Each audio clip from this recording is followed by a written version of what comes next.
Hello friends, मैं मनीष सिंह स्वागत करता हूं आप सभी का एक बार फिर से आपके अपने YouTube channel exam warriors by Manish Singh पर। तो फ्रेंड्स, आज हम हाजिर हैं आपके समक्ष डेली का डोज 1 अक्टूबर के नाम से टॉप 10 करंट अफेयर्स क्वेश्चन के साथ। और इसमें हम आज के दिन की यानी 1 अक्टूबर के जो भी इम्पोर्टेंट करंट अफेयर्स के प्रश्न हैं उसे हम डिस्कस करेंगे। तो फ्रेंड्स, चाहे आप किसी भी एग्ज़ाम्स की तैयारी कर रहे हो, चाहे आप यूपीएससी की तैयारी कर रहे हो या फिर किसी अन्य स्टेट पीसीएस एग्ज़ाम्स की तैयारी कर रहे हो या फिर किसी वनडे एग्ज़ाम्स की तैयारी कर रहे हो, इन सभी एग्ज़ाम्स में करंट अफेयर्स का जो पोर्शन होता है वो काफ़ी इम्पोर्टेंट होता है।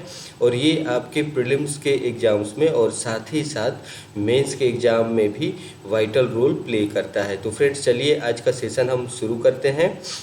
आप सभी बने रहिए हमारे साथ और आज का जो प्रश्नों का सिलसिला है उसे हम शुरू करते हैं।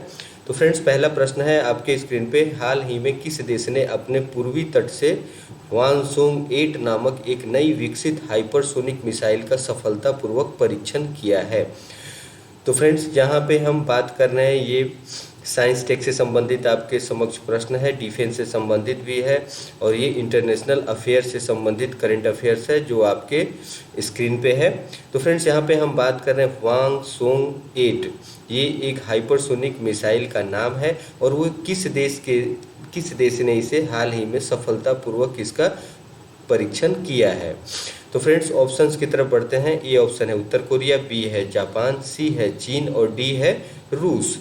तो इसमें जो सही जवाब है वो है फ्रेंड्स ऑप्शन ए यानी उत्तर कोरिया। उत्तर कोरिया ने हाल ही में वानसोंग 8 नामक हाइपरसोनिक मिसाइल का सफलतापूर्वक परीक्षण किया है। तो फ्रेंड्स, यहाँ पे आपको नाम याद रखना है इस मिसाइल का, वानसोंग 8। और ये काफ़ी आपको इसमें कन्फ्यूजन की स्थिति हो सकती है जब इसमें चाइना का भी नाम दिया हो और उत्तर कोरिया का भी नाम दिया हो। तो इस स्थिति में आपको यहाँ पे कंफर्म होना बहुत ही ज़रूरी होता है, क्योंकि इसमें आप ऑप्शन से कंफ्यूज हो सकते हो, क्योंकि वांगसोंग जो नाम है ये चाइना से भी आपको रिलेट कर सकते हैं और साउथ कोरिया या नॉर्थ कोरिया से भी। तो फ्रेंड्स, आपको यहाँ पे उत्तर कोरिया का नाम याद रखना है जिसने हाल ही में वांगसोंग 8 नाम के एक नई विकसित हाइपरसोनिक मिसाइल जो है उसका सफल परीक्षण किया है। तो फ्रेंड्स, ये जो घटनाक्रम है ये 28 सितंबर की है और उत्तर कोरिया ने अपने पूर्वी तट से वांगसोंग 8 नामक एक नई हाइपरसोनिक मिसाइल का सफलतापूर्वक परीक्षण किया है और यह नवीनतम लॉन्च सितंबर 2021 में उत्तर कोरिया का तीसरा मिसाइल परीक्षण है। तो हाइपरसोनिक मिसाइल अगली पीढ़ी की नवीनतम युद्ध तकनीकों में से एक है, जिसे अगर हम बात करें विश्व के परिदृश्य में तो अमेरिका, रूस, चीन और भारत जैसी सैन्य शक्तियों द्वारा विकसित किया जा रहा है। तो फ्रेंड्स, यहाँ पे आपको याद रखना है, आप नाम से कंफ्यूजन की स्थिति हो सकती है वांगसोंग 8 के नाम से। तो यहाँ पे आप जो विकल्प उपलब्ध होंगे वो उत्तर कोरिया भी होंगे, साउथ कोरिया भी होगा और चाइना भी होगा। तो यहाँ पे आपको उत्तर कोरिया का नाम याद रखना है। और उत्तर कोरिया जो है ये मिसाइल के परीक्षण में, या फिर अगर हम बात करें कि अगली पीढ़ी के जितने नवीनतम युद्ध तकनीक हैं उनका लगातार परीक्षण करता रहता है। और उत्तर कोरिया जो देश है वो समूचे विश्व समुदाय से उसकी कोई भी व्यापारिक गतिविधियां नहीं होती है, बल्कि ये अपनी सैन्य क्षमता को ही बढ़ाते रहता है। और आप सबको पता है कि किम जोंग वहाँ के एक निरंकुश शासक हैं और उनकी जो अगर आप देखेंगे जो उनकी जो नीतियाँ रही हैं वो हमेशा एक विश्व समुदाय के प्रति एक हिंसक नीति अपनाते हैं और हमेशा युद्ध के नई नई तकनीक और अपनी सामरिक शक्ति को मजबूत करने की ही स्थिति रहती है। अगर वहाँ की अर्थव्यवस्था की बात करें तो अर्थव्यवस्था वहाँ पे इतनी डेवलप नहीं है। वहाँ की व्यापार की बात करें तो दूसरे देशों के साथ उनका जो पारस्परिक संबंध है वो भी बहुत अच्छे स्तर पे नहीं है और डेवलपमेंट की ओर नहीं होता है। तो फ्रेंड्स, उत्तर कोरिया जो है ये नाम आपको याद रखना है। वहीं पे अगर हम बात करें तो साउथ कोरिया जो इसका नेबरिंग कंट्री है वो विश्व पटल पे वो काफ़ी एक अच्छा इमेज बनाए हुए है, विश्व समुदाय से जुड़ा रहता है और वो अपने एक जनतांत्रिक अगर हम देखें तो वहाँ पे जो सरकारें होती हैं वो विश्व से जो भी मुद्दे हों या फिर व्यापार की बात करें या फिर अपने लोगों के कल्याण की बात करें तो उसमें वो अक्सर तत्पर दिखता है। तो यहाँ पे आपको जब भी किसी मिसाइल और युद्ध तकनीक की बात की जाए इस क्षेत्र में तो आपको याद रखना है उत्तर कोरिया का नाम। तो फ्रेंड्स आगे बढ़ते हैं, अगले प्रश्न को देखते हैं। अगला प्रश्न है आपके स्क्रीन पे, विश्व समुद्री दिवस 2021 वर्ल्ड मैरी टाइम डे 2021 निम्नलिखित में से किस दिन मनाया गया? सॉरी। तो फ्रेंड्स आपको याद रखना है कि वर्ल्ड मैरी टाइम डे यानी ये समुद्र से संबंधित है और ये स्टैटिक जीके का प्रश्न है आपके समक्ष। तो हमने पहले भी इस तरह के क्वेश्चन डिस्कस किए हैं और आपको मैंने बताया है कि जब भी किसी पर्टिकुलर डे, ईयर या वीक के बारे में हम अध्ययन करते हैं तो उस खास विषय वस्तु या जो उस दिन की विषय होती है और किसी अगर हम बात करें तो वो किसी पर्सन से संबंधित हो या फिर विश्व के किसी अन्य क्षेत्र से संबंधित हो। जैसे यहाँ पे हम समुद्री दिवस की बात कर रहे हैं तो समुद्रों के प्रति हमें एक जागरूकता बढ़ाने के लिए और उनके संरक्षण के लिए इस दिन को मनाया जाता है। जैसा कि आप सभी को पता है कि आजकल ये स्थिति देखी जाती है कि समुद्र में भी पोल्यूशन की स्थिति देखी जाती है। जैसे कि जो पर्यटक होते हैं वो बीच पे तरह तरह के प्लास्टिक के गुड्स होते हैं उसे छोड़ देते हैं, समुद्री कचरा के रूप में काफ़ी संख्या में देखा जाता है कि वहाँ से इनके निस्तारण के लिए भी एक अलग से अभियान चलाना पड़ता है। तो फ्रेंड्स यहाँ पे हम बात कर रहे हैं विश्व समुद्री दिवस की, स्टैटिक जीके का प्रश्न है और अक्सर आपके पीसीएस एग्जाम्स और वनडे एग्जाम्स में इस तरह के प्रश्न पूछे जाते हैं। तो फ्रेंड्स हम ऑप्शंस की ओर बढ़ते हैं। ए ऑप्शन है 10 सितंबर, बी ऑप्शन है 15 सितंबर, सी ऑप्शन है 20 सितंबर और डी ऑप्शन है 30 सितंबर। तो फ्रेंड्स आपका बिल्कुल ही कम समय लेते हुए मैं यहाँ पे कोशिश करूँगा कि आप जो टॉप 10 करंट अफेयर्स के क्वेश्चन है उसे आप 20 से 25 मिनट का समय देकर भी उसे आप तैयार कर लें और आज का जो महत्वपूर्ण प्रश्न है वो आपका तैयार हो जाएगा। तो फ्रेंड्स इसमें जो सही जवाब है वो है ऑप्शन डी यानी 30 सितंबर। 30 सितंबर को हम वर्ल्ड मैरी टाइम डे के रूप में मनाते हैं। और फ्रेंड्स अगर हम बात करें तो ये किस संस्था के द्वारा ये पहल की जाती है तो अंतर्राष्ट्रीय समुद्री संगठन। फ्रेंड्स इसके द्वारा इंटरनेशनल मैरीटाइम जो ऑर्गेनाइजेशन है उसके द्वारा हर साल विश्व स्तर पे विश्व समुद्री दिवस मनाया जाता है, जो कब मनाया जाता है 30 सितंबर को मनाया जाता है। और दुनिया भर में अलग अलग सरकारें समुद्री दिवस मनाने के लिए एक सटीक दिन चुनती है। हालांकि यह आमतौर पर सितंबर के अंतिम सप्ताह के दौरान और इसी महीने के अंतिम गुरुवार को मनाया जाता है। तो फ्रेंड्स ये एक परिपाटी रही है कि सितंबर के अंतिम सप्ताह यानी लास्ट वीक के दौरान किसी दिन मनाया जाता है और ये जो डेट है वो अगर हम 21 की बात करें तो ये 30 सितंबर लक्षित किया गया है। तो विश्व समुद्री दिवस 2021 की अगर हम बात करें तो इस बार 30 सितंबर को मनाया गया और इसके उद्देश्य, इसके मोटो की बात करें तो इस दिवस का उद्देश्य जो है वो है समुद्री वातावरण की सुरक्षा, समुद्री उद्योग तथा शिपिंग सुरक्षा के प्रति लोगों को जागरूक करना। तो फ्रेंड्स आप सभी को पता है कि टूरिज़्म के सेक्टर में अगर हम देखें तो समुद्री जो पर्यटन है उसको आज के टाइम में काफ़ी बढ़ावा मिलता है, लेकिन उसके साथ ही साथ समुद्र का जो वातावरण होता है, वहाँ का जो इकोसिस्टम होता है उसे भी हमें संरक्षित रखने की ज़रूरत है और उसे हमें सुरक्षित रखने की ज़रूरत है। जैसा कि आप सभी जानते होंगे, अगर हम भारत के संदर्भ में बात करें तो अंडमान निकोबार द्वीप समूह की बात करें या फिर लक्षद्वीप की बात करें तो वहाँ पे समुद्री पर्यटन काफ़ी विकसित स्थिति में है और वहाँ पे लाखों की संख्या में पर्यटक हर साल वहाँ पे जाते हैं। अगर हम कोविड महामारी के पिछले 2 साल, लगभग 2 साल को छोड़ दे तो वहाँ पे तरह तरह के पर्यटन की सुविधाएं, जैसे आप देखेंगे कि वहाँ पे स्कूबा डाइविंग के लिए लोग जाते हैं और समुद्र के अंदर जो शैवाल होते हैं या फिर हम रीफ की बात करें तो ये काफ़ी रंग बिरंगे होते हैं और मनोहर होते हैं। तो इन सब चीज़ों को, पर्यटन को भी बढ़ावा देना है और समुद्री उद्योग को भी बढ़ावा देना है और उनकी सुरक्षा की भी जो जिम्मेदारी है वो हमें उसको साथ में लेके चलना है और लोगों को इसके प्रति जागरूक करना है कि वहाँ पे किसी तरह का कोई भी वेस्टेज जो है वो नहीं छोड़ा जाए और उसे स्वच्छ रखा जाए। तो फ्रेंड्स इसे आपको याद रखना है। 2021 का विश्व समुद्री दिवस जो है वो 30 सितंबर को मनाया गया है।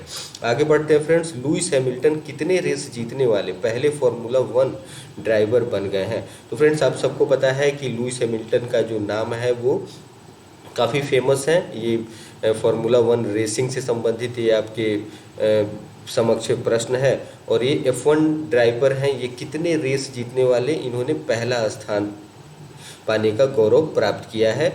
तो फ्रेंड्स ये स्पोर्ट्स से संबंधित प्रश्न है और इस तरह के प्रश्न भी आपके पीसीएस एग्जाम्स और वनडे एग्जाम्स में अक्सर पूछे जाते हैं। तो फ्रेंड्स यहाँ ऑप्शंस की ओर बढ़ते हैं कि लुइस हैमिल्टन के नाम कितने रेस जीते जाने का जो रिकॉर्ड है वो अभी हाल ही में स्थापित किया गया है। तो ए ऑप्शन है आपके समक्ष 150, बी ऑप्शन है 100 और सी ऑप्शन है 200 और डी ऑप्शन है 250। तो फ्रेंड्स इसमें जो सही जवाब है वो है ऑप्शन बी यानी 100। लुइस हैमिल्टन जिन्होंने 100 रेस जीतने का फार्मूला 1 का एक रिकॉर्ड बनाया है और वो पहले फार्मूला 1 ड्राइवर बन गए हैं। ये रूसी ग्रैंड प्रिक्स सीजन में हैमिल्टन की 5वीं जीत है और जुलाई 2021 में ब्रिटिश ग्रैंड प्रिक्स के बाद उनकी यह पहली जीत है। तो फ्रेंड्स 2021 रूसी ग्रैंड प्रिक्स F1 यानी फार्मूला 1 रेस का एक फार्मूला 1 रेस है जो 26 सितंबर 2021 को सोची ऑटोड्रोम में आयोजित की गई थी। तो सोची कहाँ पे है फ्रेंड्स? तो सोची रसिया में है और यह 2021 की रूसी ग्रैंड प्रिक्स F1 रेस की 15वीं रेस थी।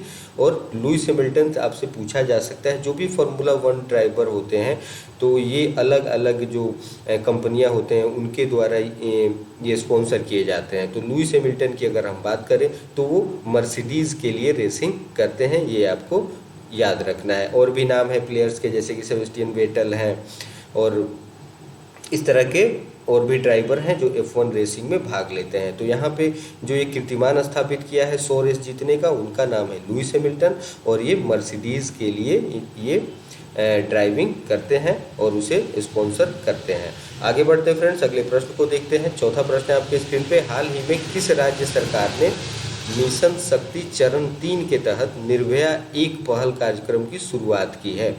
तो फ्रेंड्स यहाँ पे प्रश्न है, स्टेट ओरिएंटेड प्रश्न है और नेशनल इंटरेस्ट का भी है। तो मिशन शक्ति चरण 3 यानी फेज 3 के तहत निर्भया एक पहल नाम से एक प्रोग्राम लॉन्च की गई है, इसकी शुरुआत की गई है। ये किस स्टेट के द्वारा की गई है? तो फ्रेंड्स यहाँ पे ऑप्शन है आपके समक्ष, ए ऑप्शन है बिहार, बी ऑप्शन है पंजाब, सी ऑप्शन है उत्तर प्रदेश और डी है झारखंड। तो यहाँ पे फ्रेंड्स जो सही जवाब है वो मैं बिना वक्त गंवाए आपको बता दूँ। यहाँ पे सही जवाब है ऑप्शन सी यानी उत्तर प्रदेश। उत्तर प्रदेश सरकार के द्वारा मिशन शक्ति चरण 3 के तहत निर्भया एक पहल कार्यक्रम की शुरुआत हाल ही में की गई है। और आपको बता दें कि यहाँ के जो मुख्यमंत्री हैं उत्तर प्रदेश के, उनका नाम है योगी आदित्यनाथ। इन्होंने 75,000 महिलाएं राज्य के बैंकों से जुड़ेंगी इस मिशन के तहत, यानी इस मिशन का क्या नाम है? मिशन शक्ति, और इसका ये तीसरा फेज है। और इसमें ये एक पैरामीटर तय किया गया है कि 75,000 जो महिलाएं हैं वो राज्य के बैंकों से जुड़ेंगी, सस्ती ब्याज दरों पर ऋण प्राप्त करेंगी और 3 महीने के लिए प्रधानमंत्री मुद्रा योजना के तहत राज्य सब्सिडी का लाभ प्राप्त करेंगी। तो फ्रेंड्स मुख्यमंत्री योगी आदित्यनाथ के द्वारा यह सुरक्षा, सम्मान और स्वावलंबन के लिए एक दूसरे के साथ जुड़े हुए हैं। तो यहाँ पे हम देखें तो महिला सशक्तिकरण की बात की जा रही है और उन्हें स्वावलंबी बनाने के लिए, उन्हें एक सम्मानित दर्जा देने के लिए और उन्हें एक अगर हम देखें तो आर्थिक रूप से सुरक्षा भी प्रदान की जा रही है इस मिशन शक्ति चरण के द्वारा। और ये जो कार्यक्रम है उसका नाम है निर्भया एक पहल। तो फ्रेंड्स इसे आपको याद रखना है, स्टेट ओरिएंटेड प्रश्न है, खासकर आपके पीसीएस एग्जाम्स या फिर यूपी पीसीएस के जो भी एग्जाम्स लाइनअप हैं आने वाले हैं उनके लिए काफ़ी इंपॉर्टेंट है ये, इसलिए आपको ये याद रखने की ज़रूरत है। आगे बढ़ते हैं फ्रेंड्स, निम्नलिखित में से किस देश के राष्ट्रपति कैस सईद ने नजला बोदेंत रमजाने को देश की पहली महिला प्रधानमंत्री नामित किया गया है? तो फ्रेंड्स ये आपके समक्ष एक इंटरनेशनल अफेयर का प्रश्न है और अपॉइंटमेंट से संबंधित है और पर्सन इन न्यूज़ से भी संबंधित है, जिनका नाम है कैस सईद नाम है या जो इस देश के राष्ट्रपति हैं उनका, और उन्होंने नजला बोदेंत रमजाने ये एक पहली महिला प्रधानमंत्री के रूप में किस देश में इन्होंने हाल ही में पदभार ग्रहण किया है, इनकी नियुक्ति की गई है, ये हमें पता करना है। तो फ्रेंड्स ये काफ़ी इंपॉर्टेंट प्रश्न है, जब भी किसी देश में पहली महिला प्रधानमंत्री या किसी अन्य पोस्ट पे इन्हें नियुक्त की जाती है तो ये प्रश्न अपने आप में इम्पोर्टेंट हो जाता है। तो फ्रेंड्स ऑप्शंस की ओर बढ़ते हैं। ए ऑप्शन है ट्यूनीशिया, बी है मोरक्को, सी है तुर्की और डी है ईरान।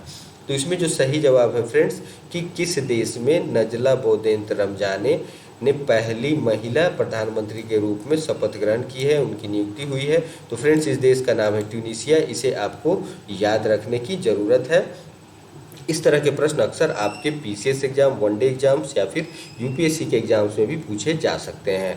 तो फ्रेंड्स ट्यूनीशिया के जो राष्ट्रपति हैं कैस सईद, उन्होंने एक प्रतिष्ठित इंजीनियरिंग स्कूल के प्राध्यापक नजला बौदेंत रमजाने को देश की पहली महिला प्रधानमंत्री नामित किया है।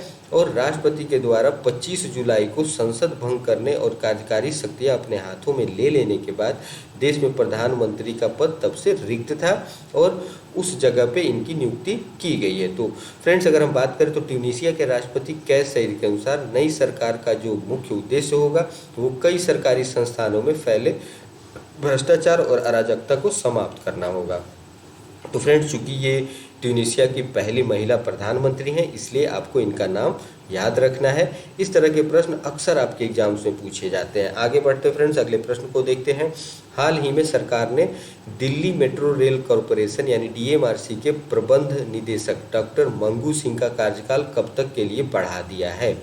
तो फ्रेंड्स आप सभी इस नाम से वाकिफ़ होंगे, डॉक्टर मंगू सिंह, जिन्होंने डीएमआरसी यानी दिल्ली मेट्रो रेल कॉरपोरेशन के मैनेजिंग डायरेक्टर के रूप में, अगर हम देखें तो मेट्रो की जब शुरुआत की गई दिल्ली से, तो ये एक बहुत ही बड़ा एक परिवर्तन था, एक यातायात में और परिवहन के क्षेत्र में एक क्रांतिकारी रूप में इसे देखा गया था और ये काफ़ी हद तक सफल भी है। और अन्य शहरों में भी अभी अब अगर हम देखें तो जितने भी मेट्रोपॉलिटन सिटी हैं उसमें मेट्रो रेल परियोजनाएं पे काम चल रहा है या कहीं कहीं पे काम पूरा भी कर लिया गया है और उसे परिचालन की स्थिति में भी लाया गया है। तो फ्रेंड्स मंगू सिंह जो है इनका काफ़ी अहम योगदान रहा है और इनको दिल्ली मेट्रो रेल कॉरपोरेशन के प्रबंध निदेशक के रूप में इनका कार्यकाल को एक्सटेंशन दिया गया है, बढ़ा दिया गया है। तो ये कब तक के लिए बढ़ा दिया गया है, इस तरह के भी प्रश्न आपके पीसीएस एग्जाम्स में और वनडे एग्जाम्स में पूछे जा सकते हैं। तो फ्रेंड्स ऑप्शंस की तरफ बढ़ते हैं हम। ए ऑप्शन है 30 जनवरी 2022, बी ऑप्शन है 15 अगस्त 2022, सी ऑप्शन है 31 मार्च 2022 और डी ऑप्शन है 21 दिसंबर 2022। तो फ्रेंड्स इसमें जो सही जवाब है वो है ऑप्शन सी यानी 31 मार्च 2022 तक के लिए डॉक्टर मंगू सिंह, जो दिल्ली मेट्रो रेल कॉरपोरेशन के प्रबंध निदेशक रह चुके हैं और अभी भी उस पद पे कार्यरत हैं और इन्हें एक एक्सटेंशन दिया गया है 31 मार्च 2022 तक के लिए।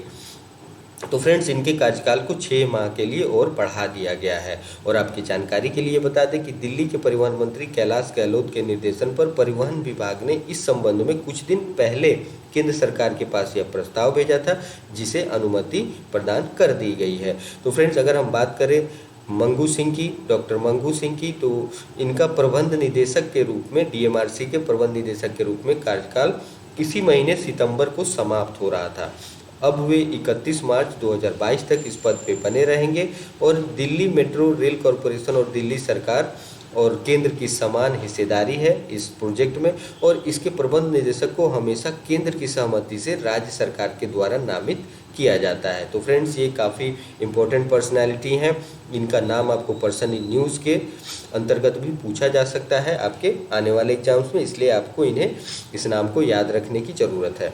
आगे बढ़ते फ्रेंड्स, ग्रीस और किस देश ने रक्षा क्षमताओं को बढ़ावा देने के लिए 27 सितंबर 2021 को एक रक्षा समझौते पर हस्ताक्षर किए हैं। तो फ्रेंड्स यहाँ पे एक डिफेंस जो ट्रीटी है, पैक्ट है, उसे साइन करने की बात की जा रही है और ये ग्रीस और किस देश के बीच इस तरह का डिफेंस जो एक सौदा है उस पर हस्ताक्षर किया गया है और ये कब संपन्न कराया गया, तो ये हाल ही में 27 सितंबर 2021 को संपन्न किया गया। तो ग्रीस और किस देश के बीच रक्षा क्षमताओं को बढ़ावा देने के लिए इस तरह के समझौते ज्ञापन पर हस्ताक्षर किया गया है। तो फ्रेंड्स ऑप्शंस की ओर हम बढ़ते हैं। ए ऑप्शन है फ्रांस, बी है नेपाल, सी है चीन और डी है जापान। तो फ्रेंड्स इसमें जो सही जवाब है उसे बिना वक्त गंवाए मैं आपको बता दूं, वो है ऑप्शन ए यानी फ्रांस। ग्रीस और फ्रांस के बीच रक्षा क्षमताओं को बढ़ाने और सहयोग के लिए एक समझौते पे हस्ताक्षर किया गया है हाल ही में। तो फ्रेंड्स इंटरनेशनल अफेयर का प्रश्न है, इस तरह के प्रश्न आपके एग्जाम्स में पूछे जाने की संभावना जो है वो अक्सर बनी रहती है। तो इन दो देशों के बीच, ग्रीस और फ्रांस के बीच, एक रक्षा सौदे पर हस्ताक्षर किया गया है और रक्षा सौदे में तुर्की के साथ बार बार तनाव के बीच पूर्वी भूमध्य सागर में अपनी रक्षा क्षमताओं को बढ़ाने की रणनीति के तहत 3 फ्रांसीसी युद्धपोतों को खरीदने का ग्रीस का निर्णय भी लिया गया है और दोनों देशों के बीच रक्षा साझेदारी आपसी हितों के आधार पर रक्षा और सुरक्षा क्षेत्र में उनके बीच सहयोग को बढ़ावा देगी। तो फ्रेंड्स, आपको ये याद रखना है इन दो देशों का नाम जिनके बीच हाल ही में रक्षा समझौता ज्ञापन पे हस्ताक्षर किया गया है। आगे बढ़ते फ्रेंड्स, अगले प्रश्न को देखते हैं। अगला प्रश्न है आपकी स्क्रीन पे, हाल ही में भारत और किस देश ने स्वास्थ्य और जैव चिकित्सा विज्ञान में सहयोग के लिए समझौता ज्ञापन पे हस्ताक्षर किया है? तो फ्रेंड्स, यहाँ पे साइंस और बायोटेक से संबंधित प्रश्न है आपके समक्ष, जो यहाँ पे बताया जा रहा है कि भारत और किस देश के बीच हाल ही में जैव चिकित्सा विज्ञान यानी बायो मेडिकल साइंसेज के क्षेत्र में समझौता ज्ञापन किया गया है। तो यहाँ पे ऑप्शन है आपके समक्ष, ए ऑप्शन है नेपाल, बी है अमेरिका, सी है बांग्लादेश और डी ऑप्शन है पाकिस्तान। तो फ्रेंड्स, इसमें जो सही जवाब है वो है ऑप्शन बी यानी अमेरिका। भारत और अमेरिका के बीच हाल ही में स्वास्थ्य और जैव चिकित्सा विज्ञान के क्षेत्र में समझौता किया गया है। और आपको ये बता दें कि जो अभी वर्तमान के जो केंद्रीय स्वास्थ्य और परिवार कल्याण मंत्री हैं मनसुख मंडाविया, उन्होंने 28 सितंबर को चौथी भारत अमेरिका स्वास्थ्य वार्ता के समापन सत्र को संबोधित करने के दौरान उन्होंने इसकी घोषणा की है और इस सत्र की मेजबानी भारत ने ही की। और इस संवाद के दौरान, इस डायलॉग के दौरान महामारी विज्ञान अनुसंधान और निगरानी को मजबूत करने, वैक्सीन के विकास करने, जूनोटिक और वेक्टर जनित रोगों, स्वास्थ्य नीतियों और स्वास्थ्य प्रणालियों आदि के संबंधित अन्य महत्वपूर्ण मुद्दों पे चर्चा की गई। तो फ्रेंड्स, यहाँ पे आपको याद रखना है भारत और अमेरिका के बीच जो है वो स्वास्थ्य संबंधी और बायोटेक से संबंधित क्षेत्र में समझौते पे हस्ताक्षर किया गया है। ये काफ़ी इंपॉर्टेंट प्रश्न है। इस तरह के प्रश्न आपके एग्जाम्स में अक्सर पूछे जाते हैं। आगे बढ़ते फ्रेंड्स, अगले प्रश्न को देखते हैं। उत्तर प्रदेश के किस जिले में केंद्र सरकार ने मेडिकल डिवाइस पार्क की स्थापना किए जाने हेतु स्वीकृति प्रदान की गई है? तो फ्रेंड्स, यहाँ पे ये जो प्रश्न है ये स्टेट ओरिएंटेड प्रश्न है आपके समक्ष और ये पूछा जा रहा है कि उत्तर प्रदेश के किस जिले में केंद्र सरकार के द्वारा मेडिकल डिवाइस पार्क के स्थापना के लिए स्वीकृति प्रदान की गई है हाल ही में। तो फ्रेंड्स, ऑप्शन है आपके समक्ष, ए ऑप्शन है आगरा, बी है लखनऊ, सी है गौतम बुद्ध नगर और डी है वाराणसी।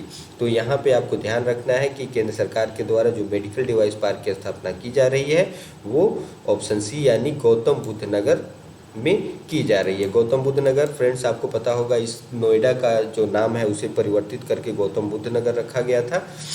अब इसे गौतम बुद्ध नगर के नाम से जाना जाता है। तो गौतम बुद्ध नगर में ही मेडिकल डिवाइस पार्क की स्थापना करने की स्वीकृति प्रदान की गई है और उत्तर प्रदेश में इस मेडिकल डिवाइस पार्क की स्थापना गौतम बुद्ध नगर के जमुना औद्योगिक विकास प्राधिकरण क्षेत्र में की जाएगी और यह पार्क 350 एकड़ भूमि पर स्थापित किया जाएगा और इस पार्क में लगभग 15,000 करोड़ रुपए की निवेश की संभावना है। इसका जो बजटीय निवेश है वो 15,000 करोड़ रुपए का है और इस मेडिकल डिवाइस पार्क की स्थापना से बड़ी संख्या में रोजगार के अवसर भी सृजित किए जाएंगे। तो फ्रेंड्स, ये काफ़ी इंपॉर्टेंट प्रश्न है खासकर यूपीपीसीएस के एग्जाम्स के लिए, इसलिए आपको याद रखने की जरूरत है इसे। आगे बढ़ते फ्रेंड्स, अगला प्रश्न है आपकी स्क्रीन पे। सितंबर 2020 में यूनेस्को द्वारा मैन एंड बायोस्फीयर यानी MAB कार्यक्रम के तहत किस मौजूदा बायोस्फीयर रिजर्व का विस्तार किया गया है? तो फ्रेंड्स, यहाँ पे हम बात कर रहे हैं इकोलॉजी इन्वायरमेंट से संबंधित ये प्रश्न है आपके समक्ष। तो इसमें पहला जो है आपके समक्ष कोडिंग में ये प्रश्न पूछा गया है। पहला है एपिनिनो टोस्को एमिलियानो बायोस्फीयर रिजर्व इटली का, दूसरा है लौका बायोस्फीयर रिजर्व चिली का, तीसरा है लोअर आमू दरिया स्टेट बायोस्फीयर रिजर्व उज्बेकिस्तान का और चौथा ऑप्शन है इनमें से कोई नहीं। और नीचे कोडिंग की गई है फ्रेंड्स। इसमें ए ऑप्शन है केवल 3, बी ऑप्शन है केवल 2 और सी ऑप्शन है उपरोक्त ए और बी दोनों यानी 2 और 3 दोनों ऑप्शन सही हैं और डी ऑप्शन है केवल 4। तो फ्रेंड्स, इसमें जो सही जवाब है वो है ऑप्शन सी यानी ए और बी दोनों जो ऑप्शन आपके समक्ष दिए गए हैं वो सही है यानी 2 और 3। लोका बायोस्फीयर रिजर्व जो इटली में स्थापित है, और लोअर आमू दरिया स्टेट बायोस्फीयर रिजर्व जो उज्बेकिस्तान में स्थापित है। तो मैन एंड बायोस्फीयर कार्यक्रम के तहत इन दोनों चिली और उज्बेकिस्तान के जो बायोस्फीयर रिजर्व हैं उनका विस्तार किया गया है। तो फ्रेंड्स, इसे आपको याद रखना है, ये काफ़ी इंपॉर्टेंट प्रश्न है, इकोलॉजी और इन्वायरमेंट से संबंधित ये प्रश्न है। तो सितंबर 2021 को यूनेस्को ने मैन एंड बायोस्फीयर कार्यक्रम के तहत 21 देशों की 20 नई साइटों को बायोस्फीयर रिजर्व के विश्वस्तरीय नेटवर्क से जोड़ा है, और यूनेस्को के मानव और जीवमंडल कार्यक्रम की अंतर्राष्ट्रीय समन्वय परिषद ने अबूजा में 13 से 17 सितंबर यानी अफ्रीकी महाद्वीप में अगर हम देखें तो ये पहली बार आयोजित किया गया था, और इसमें 2 मौजूदा बायोस्फीयर रिजर्व के विस्तार या पुनः जोनिंग के साथ इन परिवर्धनों को स्वीकृति प्रदान की गई है। इसमें अगर हम देखें तो लेसोथो, लीबिया और सऊदी अरब की साइटों को पहली बार इसमें शामिल किया गया है, और यूरोप में 5 देशों के बायोस्फीयर रिजर्व मूरा, द्रवा, डेन्यूब कई देशों जैसे कि अगर हम देखें ऑस्ट्रेलिया, क्रोएशिया, हंगरी, सर्बिया और स्लोवेनिया द्वारा सह प्रबंधित होने वाली पहली एमएबी साइट बन गई है। तो फ्रेंड्स, ये जो सारे इसमें जो प्रश्न आपसे समक्ष हैं और जो जो पॉइंटर्स दिए गए हैं ये सारे इंपॉर्टेंट हैं। इन सब पे प्रश्न पूछा जा सकता है इकोलॉजी और इन्वायरमेंट के कैटेगरी में आपके एग्जाम्स में, चाहे वो पीसीएस का एग्जाम हो या फिर वनडे का एग्जाम हो। तो इसी क्रम में फ्रेंड्स, उज्बेकिस्तान का लोअर आमू दरिया स्टेट बायोस्फीयर रिजर्व, जिसे LABR के रूप में आप शॉर्ट फॉर्म में जानते हैं, और मध्य एशिया में प्राकृतिक तुगई के सबसे बड़े क्षेत्र में से एक है, इसे भी शामिल किया गया है। तो फ्रेंड्स, आज हमने डेली का डोज 1 अक्टूबर के नाम से टॉप 10 करंट अफेयर्स के क्वेश्चन को चर्चा किया, और आप सभी को इन प्रश्नों का अगर आप PDF वर्जन लेना चाहें जिसे आप देख सकते हैं या संकलित कर सकते हैं, तो इसमें डिस्क्रिप्शन में आपको मिल जाएगा।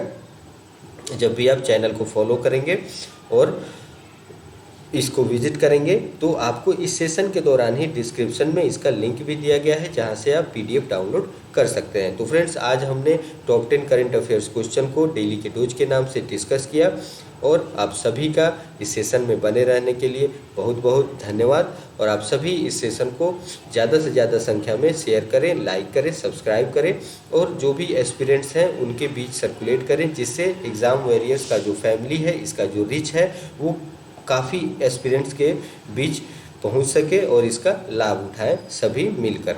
तो फ्रेंड्स, आज के लिए मैं विदा चाहूँगा, फिर कल हाजिर होगा आपके समक्ष डेली के डोज के टॉप 10 करंट अफेयर क्वेश्चन के साथ। तब तक के लिए आप सुरक्षित रहें, स्वस्थ रहें। धन्यवाद।